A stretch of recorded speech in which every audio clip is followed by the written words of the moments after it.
Oke, Assalamualaikum warahmatullahi wabarakatuh. Pada kesempatan kali ini saya akan mendemonstrasikan program saya yang berjudul Sistem Informasi Penyewaan Alat Outdoor pada Green Campus Outdoor berbasis Java NetBeans dan database MySQL. Nah, di sini saya sudah membuka database saya.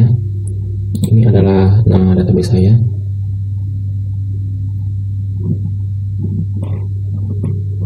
Bisa kita lihat di sini, ini adalah strukturnya ya. Yang pertama ada tabel barang, lalu ada tabel dummy barang. Ini sebenarnya saya nggak pakai sih. Lalu ada tabel histori sewa, ada tabel login, ada pelanggan, profil usaha, transaksi, dan transaksi pengembalian. Kita coba buka salah satu database. Nah, ini nanti username dan password yang akan kita gunakan sebagai login dari program kita. Langsung aja kita coba untuk membuka programnya. Nah, ini adalah project saya. Dan di sini ada beberapa package dan juga library-nya. Nah, seperti ini. Lalu kita buka login, kita run.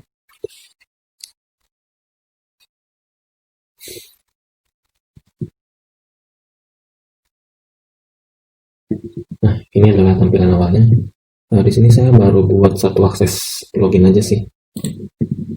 Dan ini juga saya setting manual di database-nya. Jadi untuk connect ke menu utama, kita perlu masukin user dan passwordnya. Oh ya, sembari ini saya coba melakukan uji black box ya. Kita coba login dengan seperti ini, maka koneksi gagal. Nah, untuk tombol reset, kita bisa menghapus kolom username dan juga password. Kalau kita masukkan saja yang benar, nah ini sudah berhasil. Nah, ini adalah tampilan menu utama dari program saya. Di sini ada menu bar. Yang pertama adalah file yang berisi profil usaha, lalu ada data, master data yang berisi data barang, data pelanggan, data transaksi, dan juga data pengembalian. Nah, di sini adalah untuk form transaksinya, baik itu transaksi penyewaan dan transaksi pengembalian barang. Nah, ini saya setting tanggal dan juga jam di sini. Nanti kita bisa lihat sendiri di codingannya. Untuk yang pertama kita akan coba menjalankan menu profil usaha. Nah, profil usaha di sini tujuannya untuk mengisi data usaha. Di sini ada nama usaha, alamat usaha, nama pemilik, nomor telepon, NPWP, alamat email, dan password email serta periode pembukuan.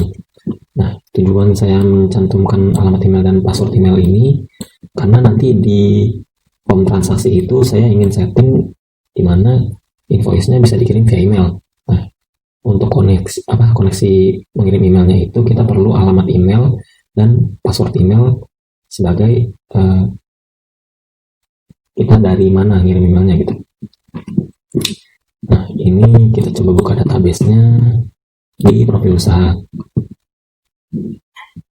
Nah, ini dia jadi langsung tampil gitu kalau misalnya kita buka profil usaha sesuai sama database-nya, karena di fungsi field ini saya pakai set text dari database-nya. Kalau misalnya kita mau ganti, misal nama pemiliknya ganti di Hussein, ini tadi pakai nama saya, kita simpan, ada yang berhasil disimpan, dan di database-nya juga pasti akan keganti. Ini masih loading.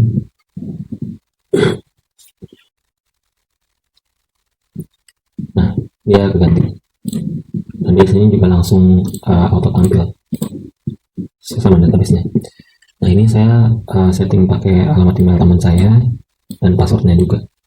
Untuk periode pembukuan di tahun 2020. Untuk form profil usaha cukup ini aja sih, karena paling yang berpengaruh di sini aja nanti untuk kirim email di transaksi sewa. Oke, kita close, kita masuk ke kerang data barang. Nah, untuk tampilan ini saya menggunakan internal frame. Kita pilih input barang. Nah, di sini saya udah menginput beberapa barang sih. Jadi di sini makanya kode barangnya saya pakai auto, itu ada settingannya sendiri. Jadi dia udah otomatis nanti nomor berikutnya 7, 8, 9, 10 dan seterusnya. Kita coba lihat, ini adalah barang yang udah saya input. Nah, pada 1, 2, 3, 4, 5. Sekarang kita coba input yang nomor 6. Nah, kita coba black box lagi nih. Kita coba simpan terlebih dahulu, maka nggak bisa karena di sini masih nggak ada keterangan, nggak ada nama barang dan tidak diinput mereknya juga. Maka kita coba input aja nama barangnya, misal apa ya, tenda camping ukuran 8 orang misal. Mereknya misalnya Konsina. Nah, jumlah ini adalah jumlah barang yang mau kita input. Misal ada 3, lalu harga sewanya di 45.000. Oke, ya 45.000. Simpan, data berhasil disimpan. Nah, untuk kode barang dia auto dan ini nggak bisa diedit. Kalau misalnya kita edit, dia akan error. Udah seperti itu aja sih. Kalau misalnya batal ini kita bakal ngosongin. Nah, seperti itu. Dan untuk harga sewa ini saya pakai script biar dimana dia cuma bisa input angka doang.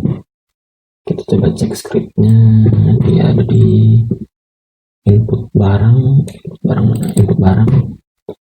lalu habis itu, nah ini saya pakai script ini biar dia pada saat kita di harga sewa, ini kan harga sewa ya, pada saat di sini type-nya itu cuma bisa angka doang, seperti itu. Kita coba lihat di daftar barang. Nah, ini daftar barang. Di sini ada kode alat, nama alat, merek alat, kuantiti alat, harga sewa, dan juga alat tersedia. Alat tersedia itu secara real time ya, maksudnya pada saat ini misal alat tersedianya itu ini ada tiga. Nah, ini yang beda nih. Ini ada 3. Nanti bakal saya jelasin di form transaksi. Ini sisanya ada 5 dan ini ada 3. Oke, di form ini sendiri untuk tampilannya simpel-simpel aja sih. Kita coba cari ini. Untuk teks ini di belakang ini kita saya menggunakan placeholder. Kita coba cari dengan kode atau nama barang. Misal kode barang B005. Nah, diketemu. Atau tenda. Atau sleeping bag. Bisa cari kayak gini. Nah, untuk update, dia cuma update ini aja sih kalau misalnya ada perubahan. Nah, kita sekarang coba fungsi dari hapus dan edit. Pertama, kita coba langsung pencet fungsi hapus, tidak ada barang yang dipilih. Maksudnya kita harus select dulu di sini. Nah, ini select 1, baru ada message Anda yakin ingin menghapus, gitu. Nah, kalau misalnya kita select lebih dari 1, misalnya ya error, maka akan muncul pilih 1 baris saja gitu. Oke, kita coba pilih yang ini. Nah, ini dia bisa dihapus nih. Karena di sini saya menempatkan kondisi di mana kalau misalnya ini barang tidak tersedia full, berarti dalam masa penyewaan dan belum dikembalikan, dia nggak bakal bisa dihapus dan nggak bakal bisa diedit. Sama, ini bisa diedit karena dia alat tersedianya masih full.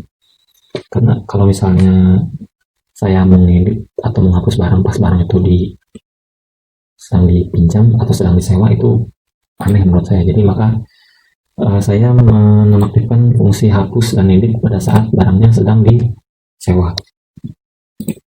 Kita coba aja ini hapus barang ini deh. yang sudah tadi kita input, hapus data sukses.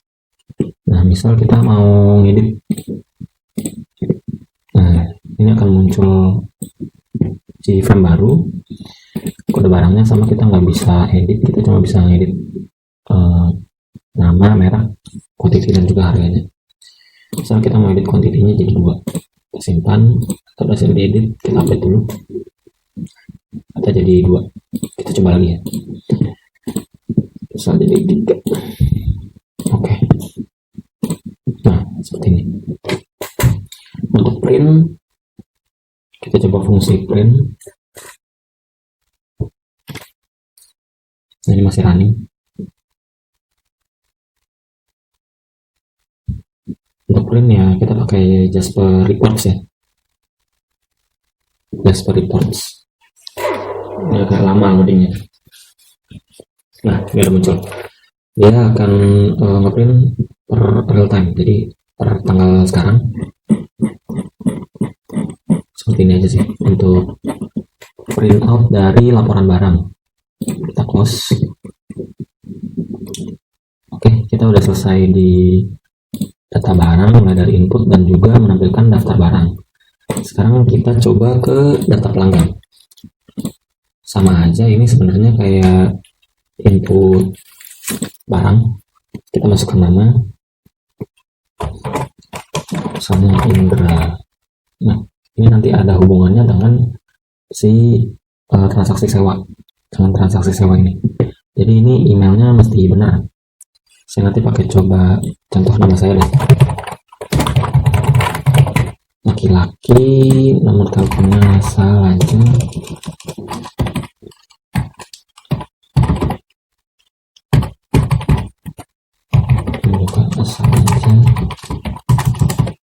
Nah, email ini saya coba pakai email saya.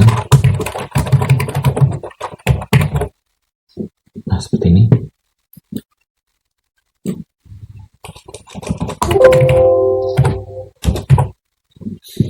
Alamat kita coba isi Jakarta aja. Simpan. Oke.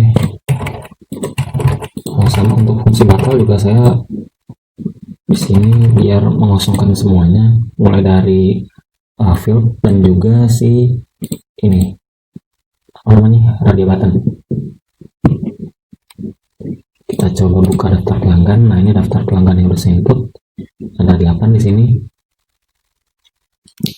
Ini juga sama seperti pencarian yang tadi, menggunakan kode pelanggan atau nama pelanggan. Misalnya kita mau cari Denny, kita cari Dwi, kita cari Devi, atau dengan kode pelanggan. Nah, seperti itu. Nah, lalu di sini ada status sewa. Status sewa itu maksudnya apa sih? Status sewa itu buat nampilin si pelanggan ini sedang menyewa atau enggak. Kalau misalnya sedang menyewa, sama konsepnya kayak di input barang atau edit barang atau hapus barang yang tadi. Itu kalau misalnya dia sedang menyewa, kita nggak bisa hapus atau kita nggak bisa edit si pelanggan. Jadi kita mesti pilih dulu. Nah, kayak di sini ini sedang menyewa nih. Berarti sebelumnya saya udah coba tes untuk transaksi dan belum saya kembalikan barangnya. Jadi dia di sini masih menyewa. Untuk yang tadi baru kita input, dia tidak sedang menyewa. Nah, yang sedang menyewa ini kita nggak akan bisa hapus dan kita nggak akan bisa edit. Ini misalnya kita mau hapus, bisa kita hapus juga. Yang mana? Ada hapus ya. Ya udahlah.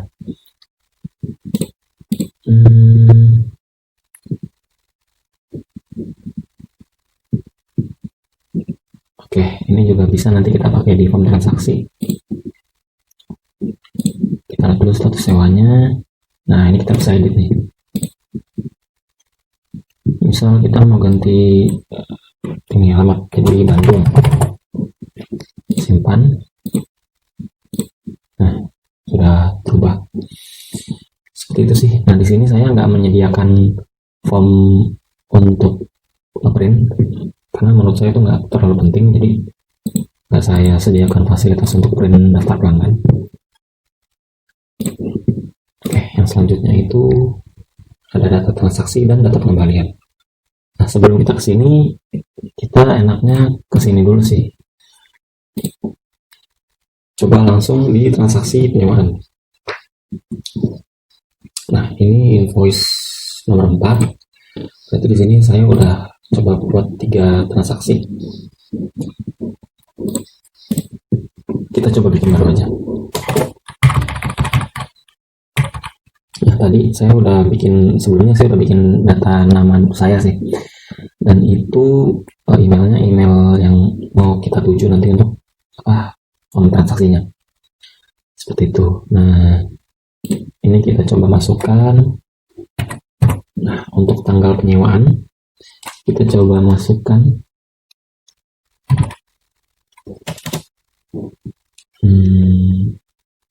Oke, kita coba kosongin dulu deh. Kita mau coba black box, tanggal tidak lengkap, karena ini masih kosong. Kalau misalnya kita isi sama, kalau misalnya kita isi salah satu, nggak bisa juga. Kalau misalnya kita isi dua-duanya, nah dia baru mau menghitung lama penyewaan selama 4 hari. Nah, di sini saya memasukkan kondisi di mana tanggal penyewaan itu nggak bisa melebihi tanggal hari ini. Misal kita mau tanggal besok,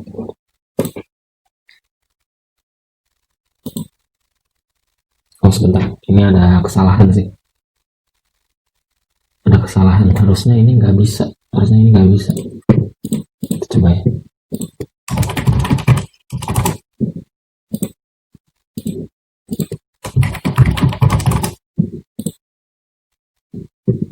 Dia masih bisa ini. Harusnya sih ini nggak bisa, jadi kita nggak bisa input tanggal penyewaan. Oh sebentar, kayaknya kondisinya tuh disimpan. Jadi pas kita masukin, misal kita mau pakai barang ini, barang cash. Nah ini langsung hitung. Nah ini nggak bisa karena tanggal penyewaan lebih hari ini. Ini setelah saya coba simpan, saya kosongkan lagi. Kita coba input yang benar. Tanggal 1. Nah, ini kan sekarang tanggal 1 ya. Pukul 00.11. Ini jam 12:11 malam. Ini tanggal pengembaliannya misal tanggal 5. Sama penyewaan kita hitung 4 hari. Nah, ini untuk input barang. Input barang itu berdasarkan kode, dan juga untuk input pelanggan itu berdasarkan kode pelanggan juga. Lalu saya input di sini barangnya, misal saya pakai tas gunung Eiger 80 liter. Di sini ada keterangan 2 alat tersedia. Kita coba lihat di database barang. Nah, 2 alat tersedia. 2 alat ini real. Jadi kalau misalnya kita input barang melebihi dari alat yang tersedia, itu nggak akan bisa.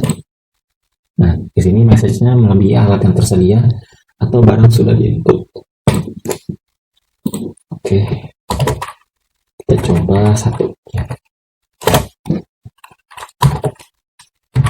Nah, misal kita mau input barang ini lagi 1 gitu, ini nggak bisa karena saya nggak pengen ada double input barang di satu invoice atau satu nota. Nah, untuk tabel ini sendiri saya belum masukkan ke database nih kalau misalnya kita tambah barang, karena transaksi ini belum disimpan. Jadi kalau misalnya nanti sudah disimpan, ini akan otomatis ke link ke si data barang yang alat tersedia tadi sama si data pelanggan. Otomatis dia akan langsung mengurangi si alat tersedia dan juga merubah status penyewaan si pelanggan. Seperti itu. Nah, misalnya ini kita sudah masukkan barangnya di 001, kita tambah lagi nih. Di sini kan sudah langsung mentotal ya. Jadi barang yang dipinjam 1, harga per hari dan per unitnya itu 40.000. 40.000 dikali 4 160.000. Kita coba barang lain. Misal ini shipping, kita tambah 2 seperti ini. Ini harganya satunya 15.000 per hari, lalu ada 2, berarti 30.000. 30.000 dikali 4 120.000, totalnya 280.000. Nah, seperti itu. Kalau misalnya kita hapus, kita akan hapus semua. Kita coba input lagi.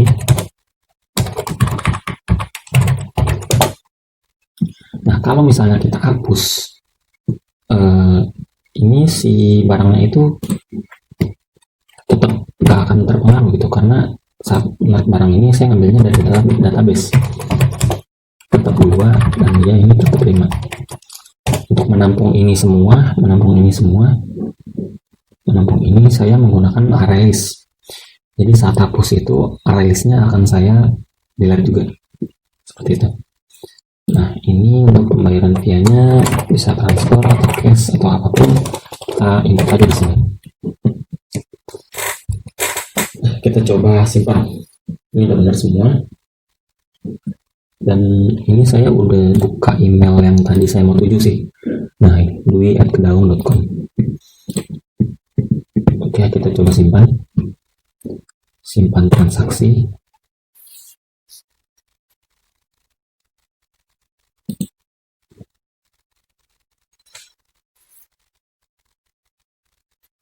Ini sudah berhasil disimpan. Nah, kita coba kirim invoice via email ke Dwi Wijayanto ke email dwi@kedaung.com. Di sini saya sudah nyalakan koneksinya. Oke. Email terkirim. Nah, seperti itu. Kita coba cek.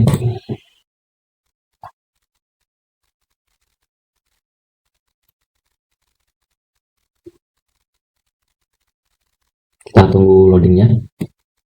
Nah, ini emailnya sudah masuk nih dari email ainindrai@gmail.com yang tadi saya setting di profil usaha, mengirim email ke dwi@kedaung.com.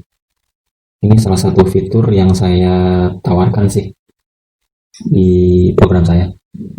Kita coba buka emailnya. Nah, sembari nunggu emailnya kebuka, kita coba input transaksi lagi, lalu kita coba print.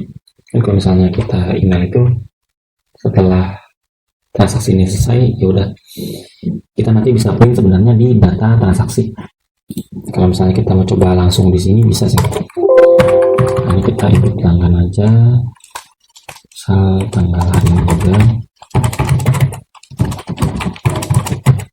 sama penyewaannya 1 hari. Oke.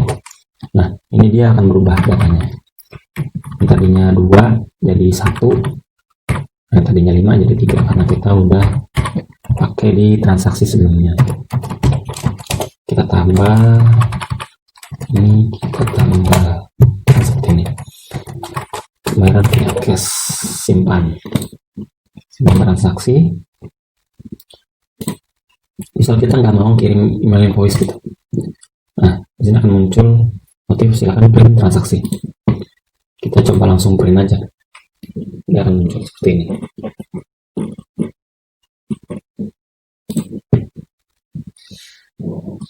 Oke, untuk form transaksi saya rasa cukup sih sampai di sini. Nah, sekarang kita ke data transaksi. Nah, ini 2 transaksi yang sudah saya buat tadi. Nah, ini sudah kebuka emailnya. Nah, kalau misalnya saya lihat di source code programnya, ini ada di transaksi sewa. Kita coba lihat ya.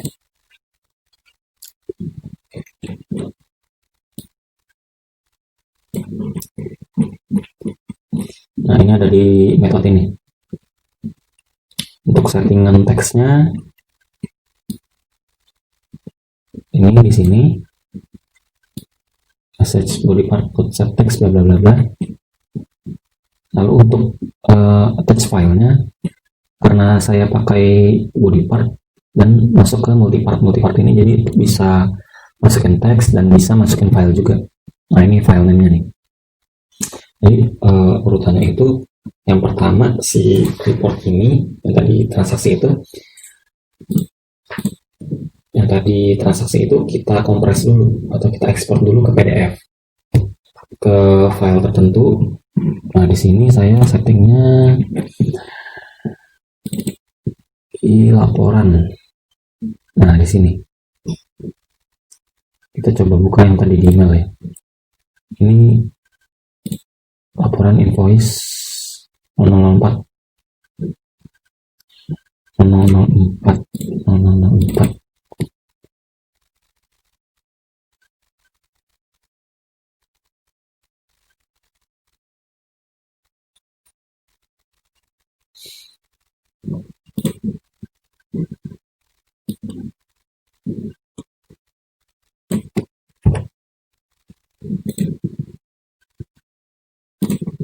Nah, ini invoice-nya yang udah tadi kita kirim. Jadi kita ekspor dulu ke PDF, lalu setelah itu kita tarik ke si multipart ini message untuk email ini. Nah, di sini seperti itu.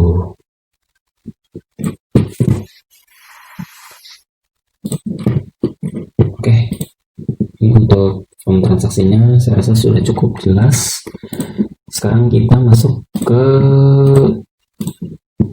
sini dulu kali ya. Oke.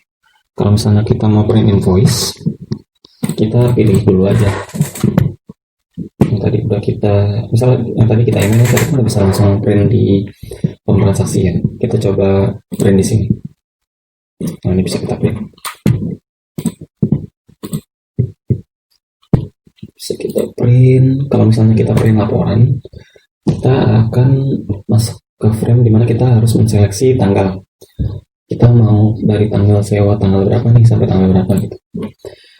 Misal di sini kan ada 1 Juli, 2 Juli, 28 sama 1 Agustus. Kita coba yang 1 Agustus ya. 1 Agustus.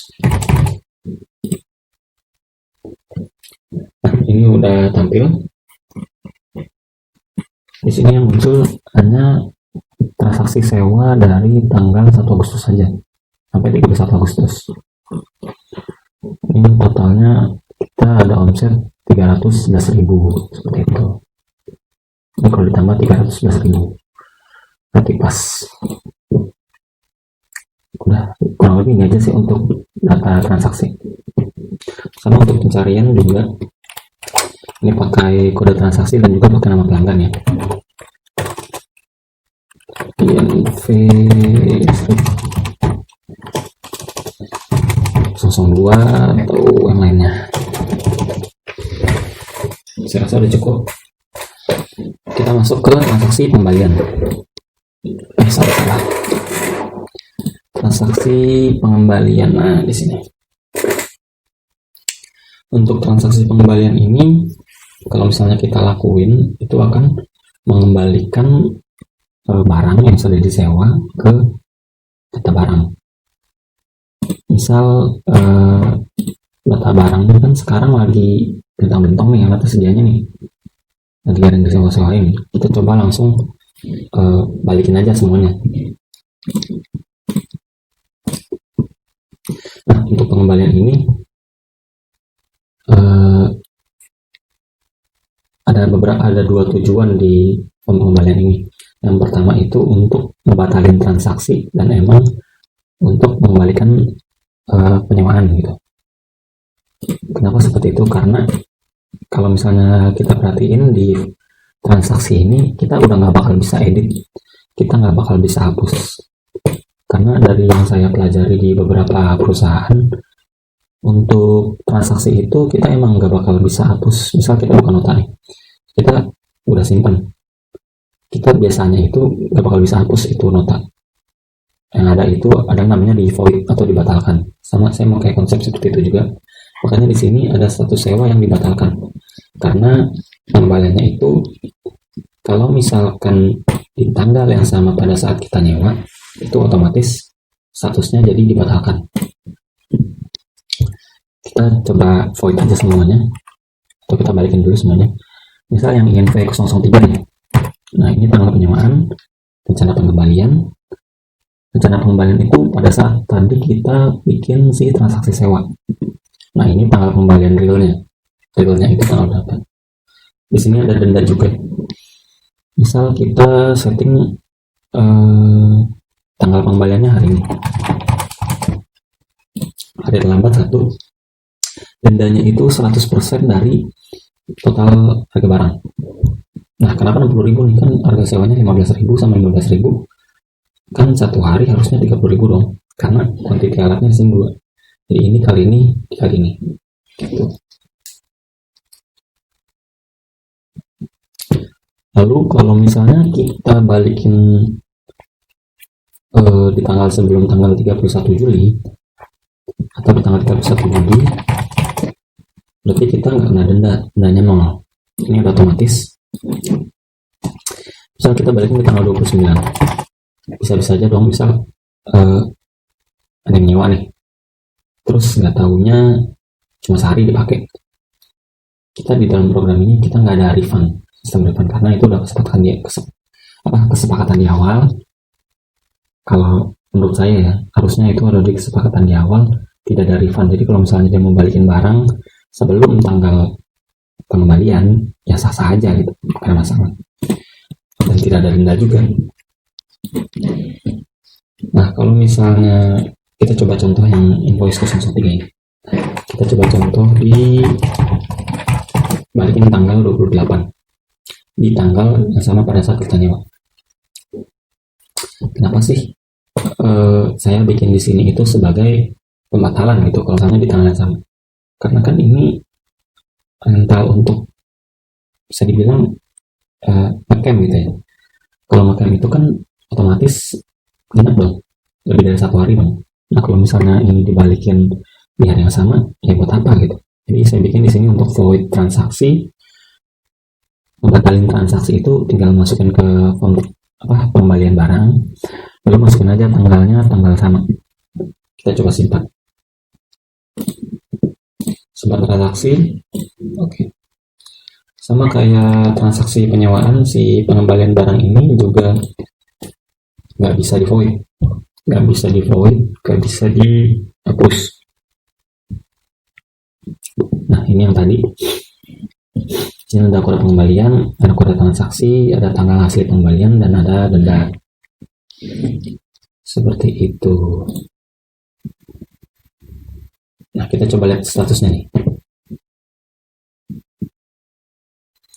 Nah, ini dibatalkan. Nah, tadi kita masukin tanggalnya itu sama ada kayak tanggal kita sewa. Jadi ini dibatalkan. Nah, fungsinya tuh apa sih kalau misalnya dibatalkan sama yang dikembalikan ini? Nanti pada saat kita print laporan, yang dibatalkan itu gak akan masuk ke laporan. Misalnya dari 1 Juli sampai 31 Agustus.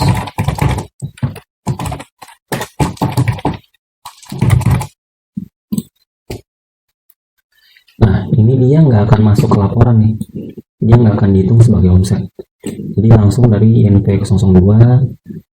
Nah, yang 3-nya di skip, langsung 4 dan 5. Kenapa yang dalam penyewaan itu masih saya masukin ke dalam omset? Karena itu masih ada kemungkinan itu berhasil dong. Dan ini nggak di void di area yang sama. Jadi ini masuk ke dalam omset. Kita coba mengembalikan lagi. Ini langsung otomatis muncul tanggal pembalian, misal tanggal, oh ya, di tanggal pembalian ini saya juga nggak bisa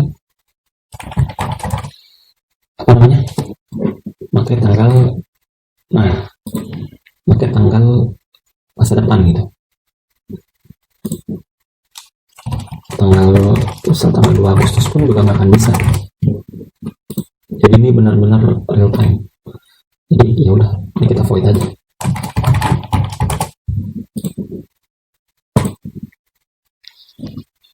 Kita void aja.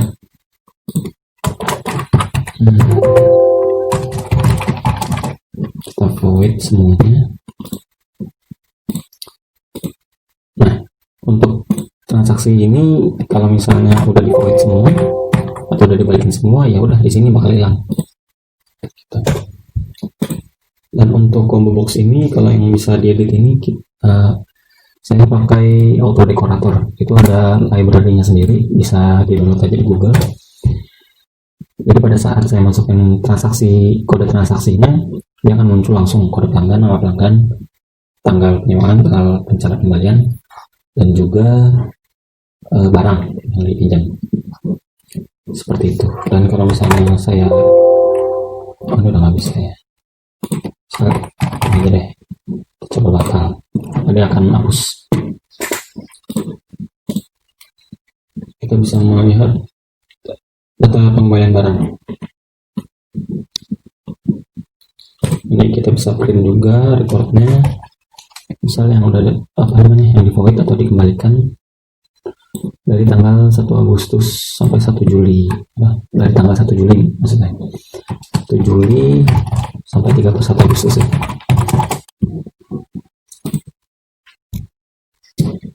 Nah, seperti ini.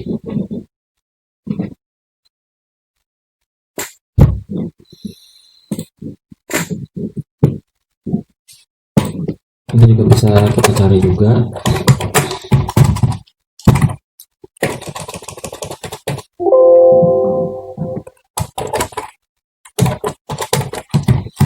Dengan kode transaksi juga bisa. Nah, seperti ini. Oke. Saya rasa cukup sih dari program saya. Sebelumnya saya minta maaf banget karena tampilan program saya ini benar-benar ya kayak begini aja gitu, nggak ada istimewa-istimewanya. Oke, kita coba lihat dulu di data barang. Kan tadi udah kita balikin semua barangnya. Nah, ini udah setting semua.